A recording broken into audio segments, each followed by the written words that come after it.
dis bonsoir à tout le monde. Amen. Je vous bénis dans le merveilleux nom de Jésus. Amen. Je voudrais vous dire que je vous aime et que je travaille pour que nous puissions ensemble voir la gloire de Dieu. C'est mon vœu le plus cher. Alléluia. Ce soir, je vais vous parler de la prière. Nous allons ensemble rentrer dans la prière qui touche le cœur de Dieu. La prière qui touche le cœur de Dieu. Vous allez me dire oui, mais toutes les prières touchent le cœur de Dieu. Pas nécessairement, pas obligatoirement. Parce qu'une prière qui touche le cœur de Dieu, c'est une prière dont on reçoit un exaucement. Amen. Et lorsque l'on voit, chers bien-aimés, que nous pleurons, que nous lamentons, que nous désirons, que nous sommes satisfaits, cela veut dire que, en quelque part, nous ne recevons pas les réponses de Dieu. Et pourtant, chers bien-aimés, nous invoquons son nom. Donc, déjà ce soir, nous allons rétablir la ligne téléphonique. Amen. Il est important de rétablir la ligne téléphonique avant de pouvoir prier pour les autres. Nous allons devoir prier pour nous-mêmes de façon à rétablir, je dirais, le circuit. Nous allons voir comment le faire. Et ensuite, nous ne pouvons pas donner ce que nous n'avons pas. Ne croyez pas, chers bien-aimés, je dirais que c'est de la pour Dieu. Lorsque nous prions pour quelqu'un et que nous-mêmes, mes bien-aimés, nous sommes satisfaits. C'est vivant. Alléluia. Comment pouvons-nous rendre les gens heureux si nous-mêmes ne sommes pas heureux? Comment pouvons-nous, je dirais simplement, pouvoir si nous-mêmes nous n'avons pas? Et pourtant le Seigneur dit que nous sommes riches. Donc il y a un problème. Chers bien-aimés, j'ai retenu dans toute la Bible une phrase. L'Éternel, se laissant fléchir, exauça ses supplications. Waouh! Le Seigneur arrive à, mes bien-aimés, il se laisse fléchir et il exauce les supplications quand on crie à lui. Alors, je vous ai posé comme question, où trouve-t-on ce passage? C'est un petit peu difficile. Et de qui parle-t-on?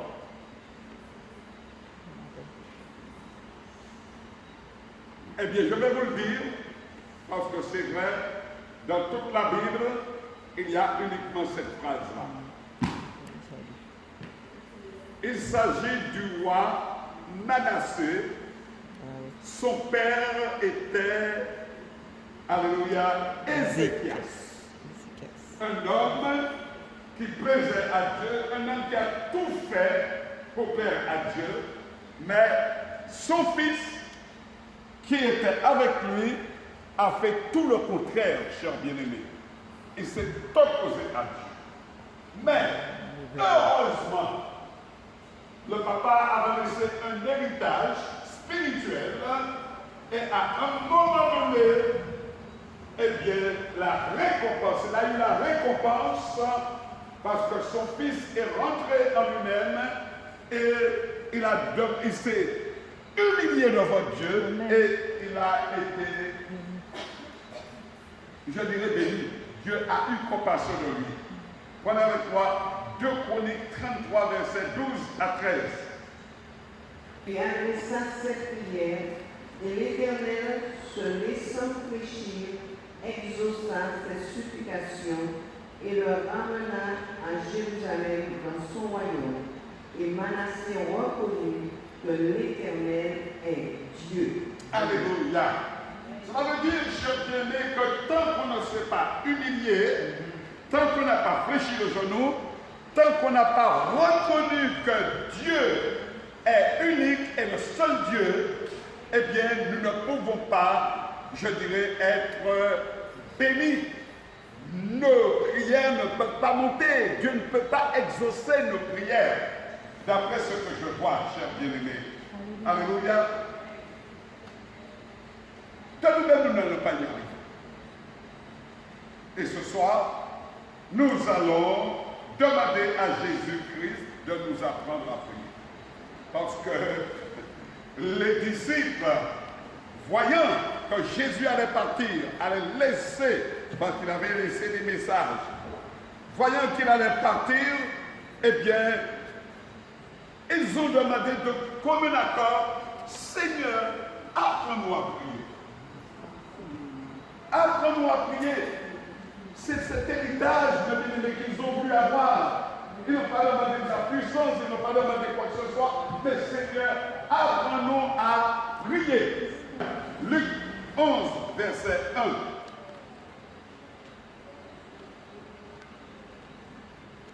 Luc 11, verset 1. Jésus priait un jour en un certain lieu.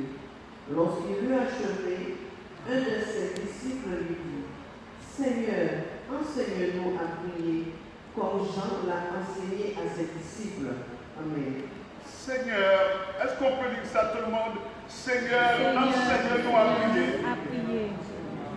Seigneur, enseigne-nous à prier comme Jean l'a enseigné à ses disciples. Amen. Gloire à Dieu. Chers bien-aimés, nous marchons d'étape en étape vers la gloire de Dieu. Il est certain que ne regardez pas ce que vos yeux voient, à ce que vos oreilles entendent. L'Église est secouée et constamment l'Église sera secouée dans le but de la purification. Parce que Dieu est saint et il faut que ceux qui l'adorent en esprit et en vérité. Chers bien-aimés, j'ai compris une chose. Ce que les hommes, oh Dieu, qui obtiennent les réponses à leurs prières, ce sont les hommes qui sont capables de fléchir le genou. La dernière fois, nous avons vu le thème des 48 heures de jeûne. Si mon peuple sur qui mon nom est évoqué, s'humilie et prie et cherche ma face, je l'exaucerai les cieux. Ça veut dire que chaque bien-aimé, oh Dieu, à un moment donné, il faut les autres. À un moment donné, il faut les autres. On ne peut pas rester dans sa hauteur, de sa grandeur, et puis croire que Jésus, c'est notre camarade, ou bien on fait ce qu'on veut de lui. Non, cher bien-aimé. Je me souviens dans la parole de Dieu, oh, alléluia, dans la parole de Dieu, il y a un homme, Daniel, mon bien-aimé.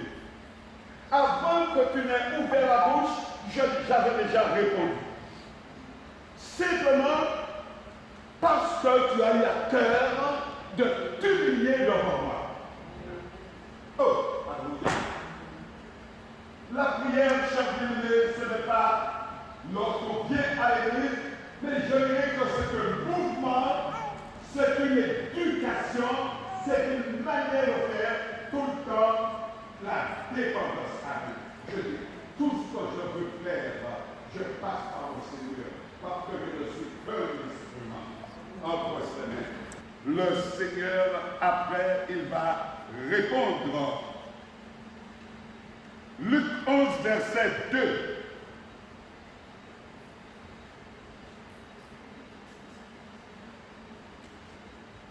Luc 11, verset 2. Luc 11, verset 2. Il leur dit, quand vous priez, dites, Père, que ton nom soit sanctifié, que ton règne vienne. Amen. Cher bien-aimé, la clé, alléluia, de l'exaucement, c'est de dire, c'est de savoir, de connaître qui est le Père, que fait le Père, pourquoi il nous a dit, je ne vous appelle plus serviteurs, mais je vous appelle mes amis, parce que je veux partager avec vous, je veux vous faire connaître. Je vous fais connaître ce qu'il y a dans mon cœur.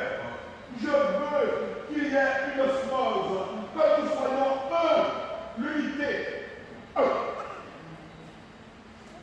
Je veux que nous soyons un.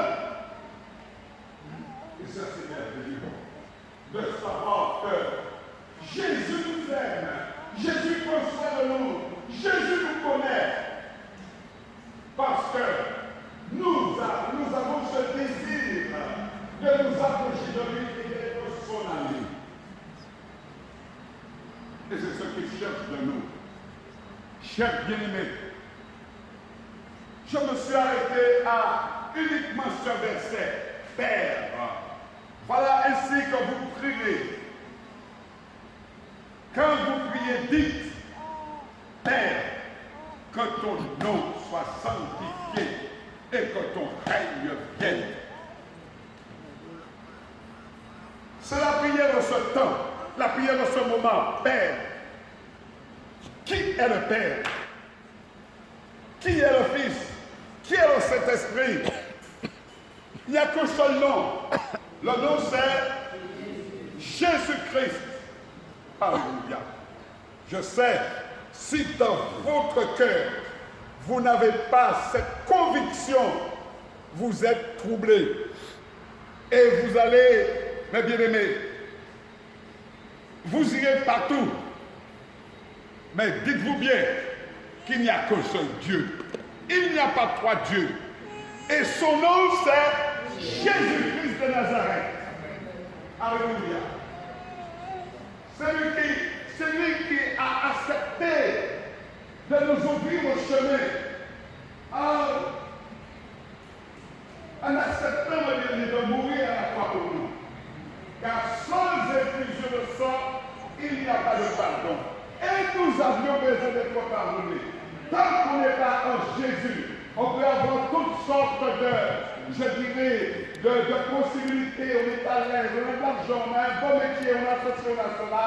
Mais on est mort spirituellement. Et le diable, il est content de nous voir vivants ou de nous voir morts. Il fera tout pour nous détruire, c'est-à-dire pour que nous ne puissions pas connaître Jésus.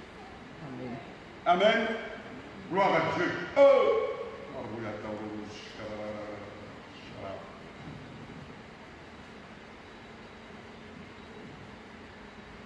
Il y a des gens qui ne sont pas convaincus.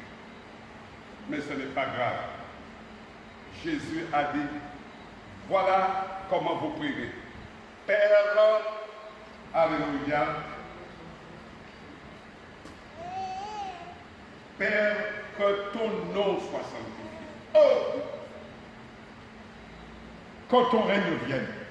Lorsque je viens au Père, lorsque je viens au Père, à Jésus, je me nettoie. Je change de vêtements. Je me purifie. Je mets parfum sur moi. Parce que ton nom soit sanctifié. Bien souvent, je fléchis le genou. Parce que je ne peux pas m'approcher du Père avec un cœur qui n'est pas, je dirais, dans sa volonté. Parce que lui, il est saint, mes bien-aimés. Ce n'est pas parce qu'il a ouvert le chemin pour nous. Ce n'est pas parce qu'il a ouvert le chemin pour nous, en se sacrifiant à la croix, que je peux faire du n'importe quoi. Alléluia. Cette phrase est importante, c'est la clé, je dirais, que ton règne vienne. Je veux tout faire pour que son règne, mes bien-aimés, s'établisse sur la terre. On n'a pas besoin de voir Jésus, parce que Jésus se voit à travers ses enfants. Car nous sommes des lettres, nous sommes une lettre écrite. Christ habite en nous. Notre témoignage, c'est le témoignage du Dieu vivant. Lorsqu'on me regarde, on doit voir Christ qui vit en moi, le caractère de Christ en moi. Amen. À ce moment, chers bien-aimés, nous pouvons comprendre une chose. Ah, Dieu! Nous voulons à ce moment-là faire ce qui plaît. On ne peut pas faire du n'importe quoi. Père, quand vous priez, Père, alléluia, que ton nom soit sanctifié, que ton règne vienne, que ta volonté se fasse dans ma vie. C'est ça la plus grande prière, mes bien-aimés. Que ta volonté se fasse. Alléluia. Nous pouvons arriver à connaître ce que Jésus aime. Ah! Amen. Seigneur. Si je plais, mes bien-aimés, si je veux plaire à mon Dieu, si je veux m'approcher de lui, si je veux lui dire, mes bien-aimés, alléluia, si je veux exprimer ma reconnaissance, je me plais à chercher ce qu'il aime. Et ma vie est transformée à ce moment-là. Il nous faut prier autrement. Pas simplement demander, comme si c'était un libre service. Nous devons aller plus loin.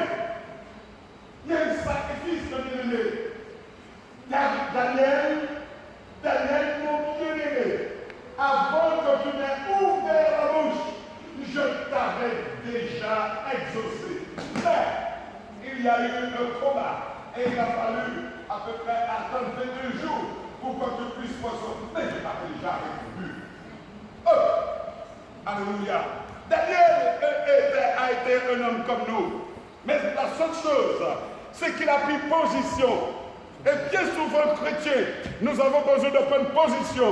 Parce qu'il est dit dans la parole de Dieu, Daniel résolut de se séparer du monde. Daniel résolut. Il y a des décisions que nous devons prendre si nous voulons attirer le règne de Dieu. Parce que nous avons le pouvoir. Nous avons le pouvoir, mes bien-aimés, de faire venir le royaume de Dieu. C'est nous qui attirons le royaume de Dieu. Amen. Alléluia. Dans le livre de l'Apocalypse, il est dit simplement, chers bien-aimés, Apocalypse chapitre 8, on ne va pas le lire, mais il est dit simplement que le parfum qui monte vers Dieu, le parfum qui est libéré par les chrétiens, les disciples de Christ, monte devant Dieu. Et Dieu est à bord le trône de Dieu. Et à ce moment-là, la main du Seigneur commence à se mouvoir. Ce qui veut dire, chers bien-aimés, que nous avons ce qui est lié sur la terre est lié dans le ciel, ce qui est délié sur la terre est délié dans le ciel. Nos actions ici-là ont une réaction dans le ciel. Notre action ici-là, vous vous imaginez un peu, chers bien-aimés, que même nos pensées sont passées au crible fait par le Seigneur. Alléluia. Quelle responsabilité pour nous, chers bien-aimés. Lisez-moi un peu le psaume 139, versets 1 à 6. Seigneur, tu me connais. Tu connais mes pensées, tu me sondes, tu sais ce qu'il y a dans mon cœur. Chers bien-aimés, c'est pourquoi nous ne pouvons pas faire du n'importe quoi. Et si jamais nous avions oublié que nous dépendions de Dieu, c'est pourquoi le Seigneur a dit à ses disciples et à notre génération, Voilà comment vous devez d'abord prier. Père. Alléluia. Voilà comment vous devez prier.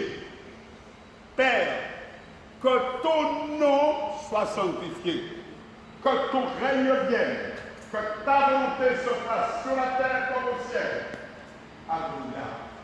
La relation avec le Père, la relation avec Dieu, la relation avec Jésus, la relation, mes bien-aimés. Alléluia. Lorsque nous venons devant le temple, devant le maître, est-ce que nous avons fait le nettoyage nécessaire? Avons-nous fait le nettoyage nécessaire? Alléluia. Et c'est ça, mes bien-aimés. Ce soir, je vous dis, chers bien-aimés, Dieu, il est compatissant, l'un à la colère, et son désir, c'est de guérir. Son désir, c'est de sauver. Son désir, mes bien-aimés, c'est de nous voir heureux. Et cela est possible si réellement nous disons, Seigneur, ce soir, nous avons besoin de toi. Ce n'est pas le moment de prier pour les autres. C'est le moment de prier pour soi. D'abord. Parce que des fois, c'est une fuite. Lorsqu'on prie pour les autres. Alléluia. Tandis que maintenant, ce qui est important, c'est de prendre conscience de notre relation avec le Père pour pouvoir apporter quelque chose après. On ne peut pas donner ce qu'on n'a pas. Regardez un peu, revenons un peu à Manassé. Alléluia. Et puis je vais vous dire quelque chose, chers bien-aimés. Oh Dieu. 2 Chroniques 33. On va prier, c'est tout cela. 2 Chroniques 33, 1 à 7. 2 Chroniques 33, 1, 7. Alléluia. Manassé avait 12 ans lorsqu'il devint roi. 12 ans. Et il régna 55 ans à Jérusalem. Il fit ce qui est mal aux yeux de l'Éternel. Dieu aura toujours le dernier mot. Amen. Alléluia. Avant que le jugement de Dieu s'abatte sur vous, fléchissez le genou. Avant que Dieu vous reprenne, et des fois c'est sévèrement, humiliez-vous. Humiliez-vous. Dites-vous bien une chose, l'Église. Vous n'avez pas de liberté. Vous devez faire ce que Dieu veut. Parce que vous êtes des témoins, vous êtes des disciples, vous êtes des envoyés de Dieu pour une seule chose, mes bien-aimés. Laisse aller mon peuple afin qu'il me serve. Vous êtes appelés à servir Dieu. Vous êtes appelés, mes bien-aimés, à faire la volonté de Dieu. Dieu a un plan pour vous. Ne sortez pas du plan. Parce que vous allez le regretter, chers bien-aimés. Et nous revenons à 2 Chroniques 33, verset 12 à 14. Pardon, 12 à 13. Lorsqu'il fut dans la détresse, il implora l'Éternel son Dieu et il s'humilia profondément devant le Dieu de ses pères. Il lui adressa ses prières et l'Éternel, se laissant fléchir, exauça ses supplications et le ramena à Jérusalem dans son royaume. Amen. On peut pas vous arrêter là. Chers bien-aimés, laissez-moi vous dire quelque chose.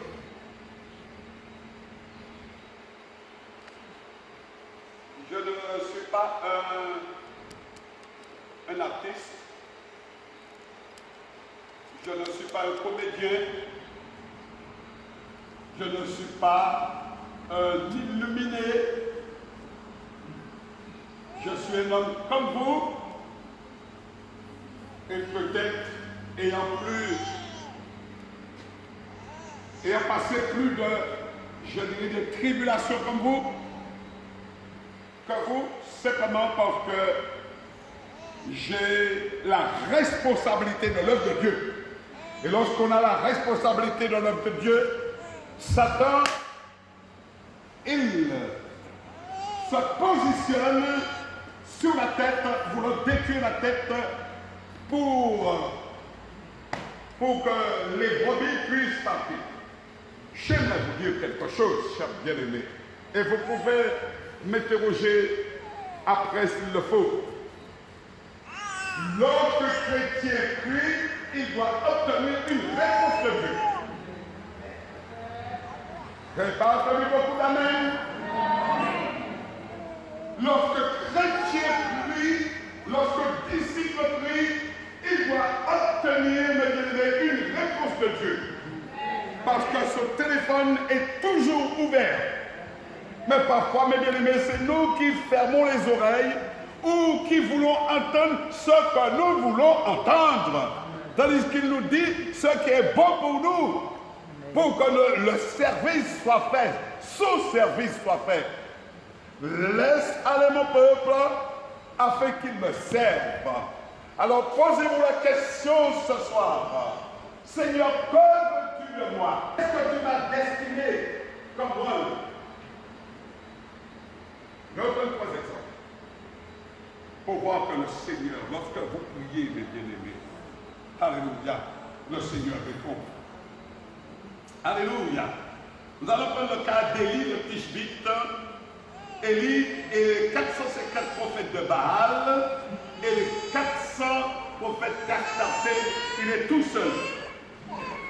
Élie dit alors à tout le peuple, approchez-vous de moi. Tout le peuple s'approcha de lui. Et Élie rétablit l'autel de l'Éternel, car qui avait été renversé.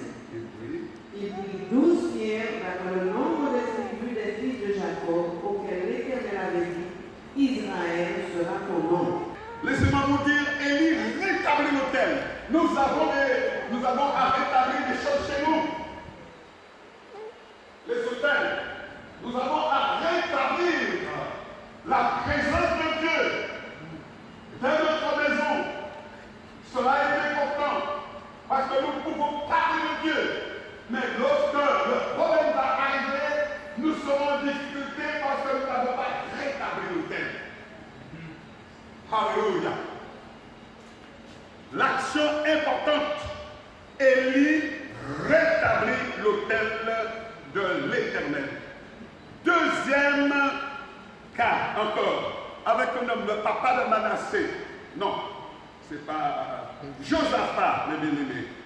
Josaphat qui combattit les Baals fut agréable à Dieu et reçut le secret de la réussite de la prière. 2 Chroniques 19, versets 9-10. 2 Chroniques 17, versets 9 à 10.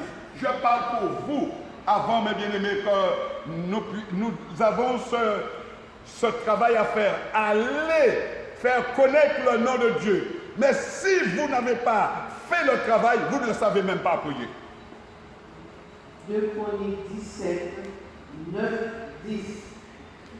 Ils enseignèrent dans Juda, ayant avec eux le livre de la loi de l'Éternel. Ils parcoururent toutes les villes de Juda et ils enseignèrent parmi le peuple. La terreur de l'Éternel s'empara de tous les royaumes des pays qui environnaient Juda et il ne fit point la guerre à Josaphat. Amen. Amen. Chers bien-aimés, ça c'est la préparation personnelle pour la ligne directe. Alléluia. Le téléphone bouge. Vous n'avez pas besoin de passer par d'intermédiaires.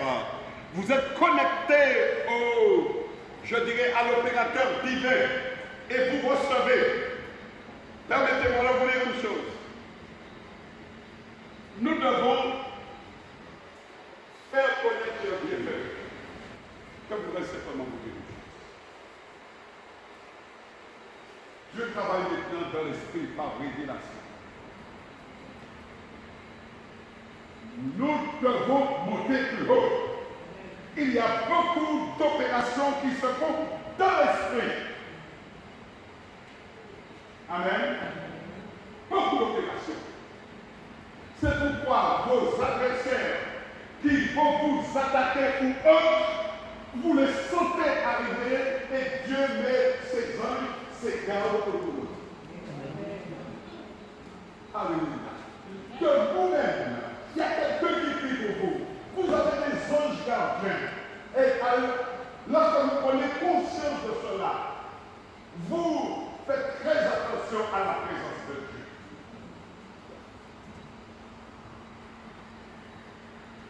Chers bien-aimés, Dieu veut que nous puissions réussir dans la prière. Alléluia. Sachez, chers bien-aimés, que vous êtes enfants de Dieu et que rien ne peut vous arriver sans son accord. Sans son accord. Si quelque chose m'arrive, Seigneur, c'est toi qui l'as voulu. Que ton nom soit béni, je glorifie ton Seigneur. Mais ne vous posez pas de questions. Si vous devez servir le Seigneur, servez le Seigneur avec foi, avec joie, avec détermination. Alléluia.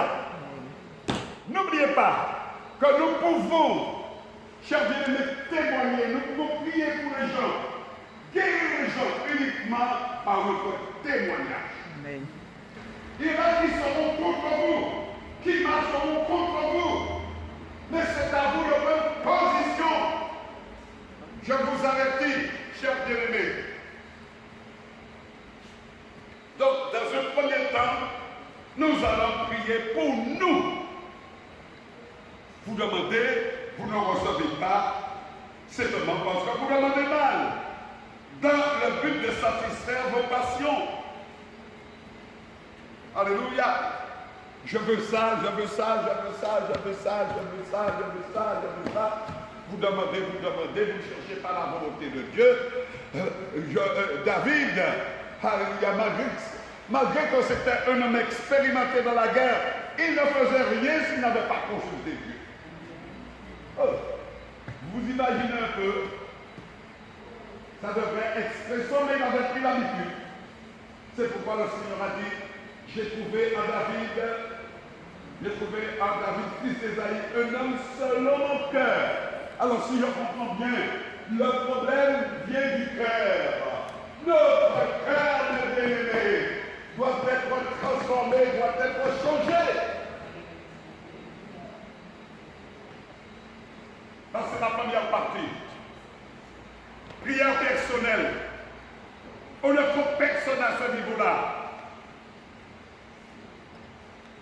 Et deuxième chose, le Seigneur nous appelle à aller sur le terrain.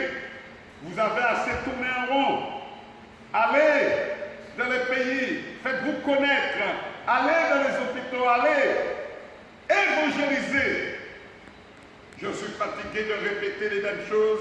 Deutéronome 1, versets 6 à 7. Lisez-le-moi, s'il vous plaît.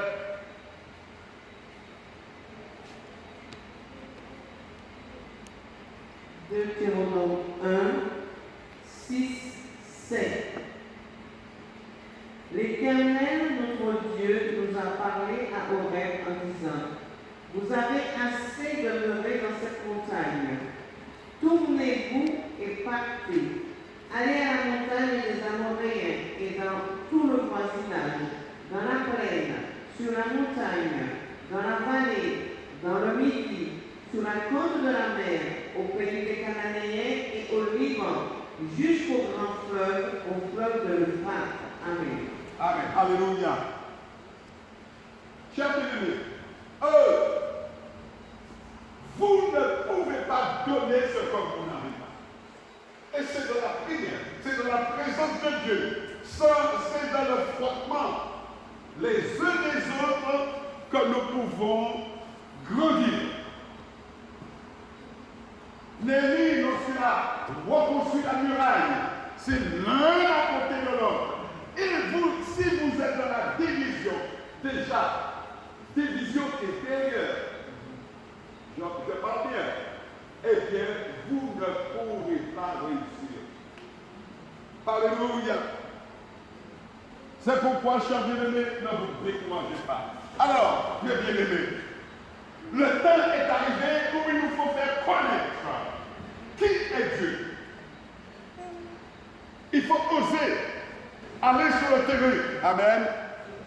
Alors, pour vous amener à prier la deuxième partie, nous sommes appelés à secourir les gens. Vous êtes la lumière du monde, vous êtes le sel de la terre, vous êtes des dispensateurs de vie, vous êtes celui qui est attendu, parfois même par une génération entière.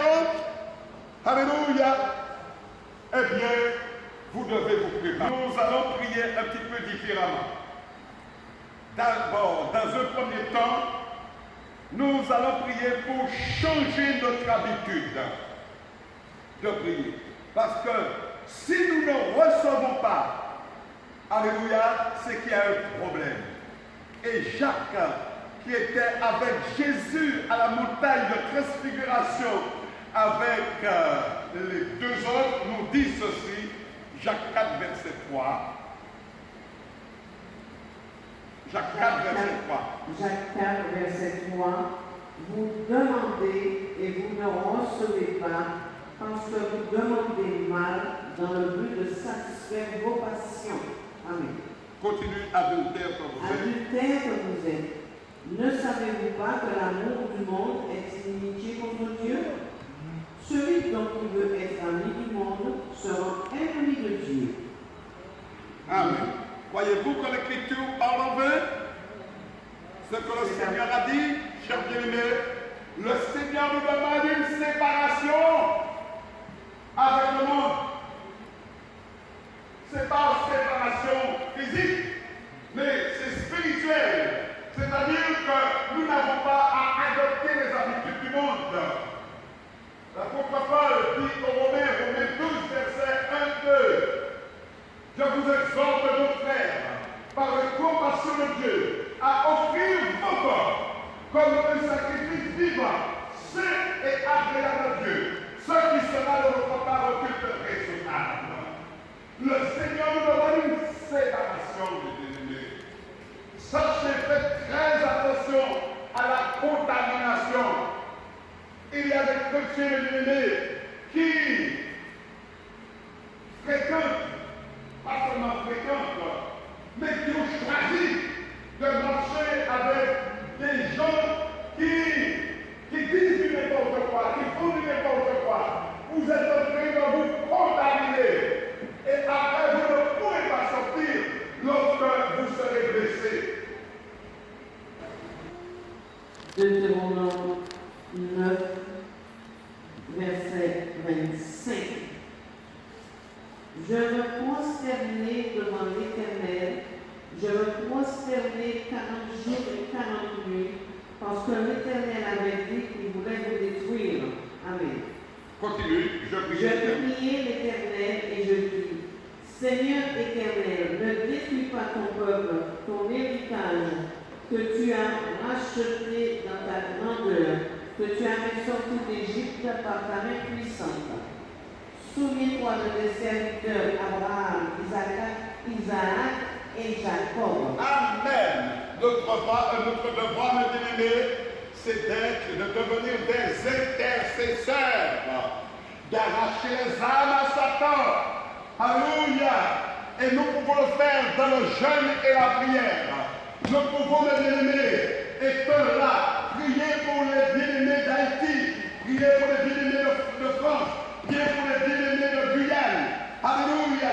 Simplement dans le jeûne et la prière. Voyez-vous que cela est possible? Il y a une prière à prier, c'est vrai.